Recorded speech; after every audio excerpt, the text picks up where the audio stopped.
सांगलीत मनसेचे उपनेते अनिल शिदोरे यांच्या उपस्थितीत कार्यकर्ता प्रशिक्षण शिबिर संपन्न। महाराष्ट्रात परप्रांतीयांची गुंडगिरी मनसे खपवून घेणार नाही, अनिल शिदोरे यांचा इशारा।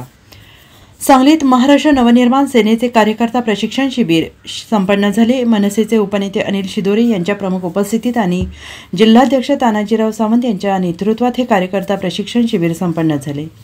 मनसेच्या कार्यकर्त्या शिबिरास जिल्हाभरातून मोठ्या संख्येने मनसैनिक उपस्थित होते। या मनसेच्या कार्यकर्ता शिबिरास अनिल शिदोरे यांनी मार्गदर्शन करत महाराष्ट्र नवनिर्माण सेना अधिक बळकट करण्यासाठी जास्तीत जास्त संख्येने कार्यकर्ते जोडण्याचे आवाहन केले। तसेच महाराष्ट्रात मराठी माणूस हा केंद्रबिंदू मानूनच महाराष्ट्र नवनिर्माण सेनेचे अध्यक्ष राज ठाकरे हे काम करत असून ज्या ज्या ठिकाणी परप्रांतीयांची गुंडागिरी होईल तिथे मनसे विरोध करेल असं ठणकावून सांगितलं। आणि या शिबिराचं संयोजन सुरेश टिंगले, अमित माने मनसैनिकांनी केले होते। व्यासपीठावर ज्येष्ठ पत्रकार कुलदीप देवकुळे, कायदेतज्ञ अमित शिंदे यांनी उपस्थिती लावून मनसैनिकांना मार्गदर्शन केले। Bureau report, SBN Marathi, Sangli.